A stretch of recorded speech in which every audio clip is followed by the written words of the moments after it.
Un étranger peut-il ouvrir un compte en banque au Panama? De cela, je vais parler ici sur cette vidéo sur un peu la partie bancaire au Panama. À savoir en premier, et avant de répondre, le Panama est un centre financier international vraiment connu. Bien sûr, c'est un des seuls pays au monde qui a comme monnaie officielle le US dollar. Et le Panama est bien connu non seulement par sa fiscalité avantageuse internationale, mais aussi par la confidentialité bancaire. Et c'est pour cela que beaucoup de compagnies multinationales et des expatriés viennent au Panama pour y habiter. Au Panama, il existe beaucoup de banques. C'est un peu étonnant parce que c'est un petit pays, un peu moins de 5 millions d'habitants, mais il y a plus de 35 banques, je pourrais dire. Il y a les deux banques du gouvernement, on va dire, comme la Caja de Ahorros ou le Banco Nacional, mais aussi il existe des banques privées, beaucoup de banques privées, les plus connues, Banco General, Banismo, Banesco, Tower Bank, qui est la banque crypto-friendly qu'on a déjà parlé dans une de nos vidéos. Il existe Banco Aliado, Multibank. La vérité, il y a beaucoup de banques. Vous avez aussi Saint George, Credit Corp, et bien sûr Capital Bank. Bon, il existe beaucoup de banques au Panama, donc vous pouvez ouvrir un compte en banque, investir, demander des prêts. Mais avant d'y aller avec tous ces points-là, on va voir si vous pouvez, comme étranger qui n'a pas de résidence encore au Panama, et en plus que vous êtes à distance, vous n'êtes pas sur place au Panama, si vous pouvez ouvrir un compte en banque au Panama. La réponse est oui. Un peu compliqué, oui,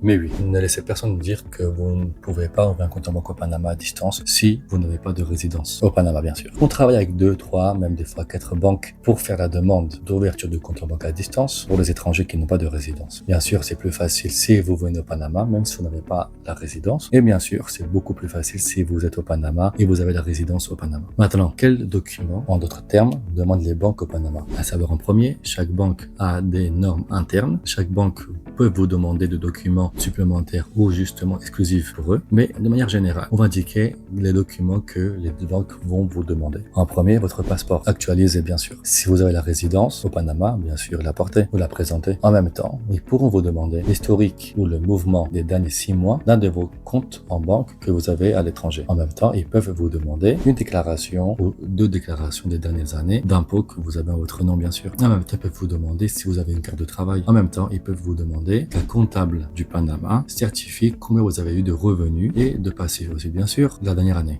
Et non seulement vous accompagne pour toute cette procédure-là, on vous accompagne aussi avec un de nos comptables. On travaille avec 3 comptables actuellement pour vous certifier ce document-là. Vous devez remplir, bien sûr, après, de manière digitale, quelques informations qui vont demander. Et encore une fois, comme je viens de dire, on est là pour vous accompagner et faire la due diligence pour pouvoir avoir votre compte en banque au Panama, même si cela peut prendre 1 semaine, 2 semaines et des fois même 1 mois. Cela va dépendre des documents que la banque va vous demander. À savoir aussi, et pourquoi je vous accompagne de plus en plus, ou en tout cas me le demande, la majorité des banques ont des officiers qui parlent qu'espagnol. Quelques systèmes de banque a aussi l'option en anglais, mais presque aucune banque a l'option français ou quelqu'un qui parle français. Bien sûr, je suis là pour vous accompagner. On fait le tour de banque de manière assez constante pour bien sûr voir s'il y a des aspects qui vont changer dans la régulation interne de chaque banque et bien sûr savoir qu'on est ici pour vous faciliter la vie et être là pour avoir votre compte en banque au Panama. Alors, au début, si vous pensez venir au Panama ou si vous n'avez pas encore de plan de venir au Panama, je vous conseille d'ouvrir un compte en banque au Panama car il n'y a pas de conséquences négatives parce que c'est totalement légal, parce que ça va vous aider dans un futur moyen, si vous allez venir habiter au Panama, de prouver, entre autres documents, que le Panama est votre pays principal de vie pour l'obtention de résidence fiscale. En même temps, ça va vous faciliter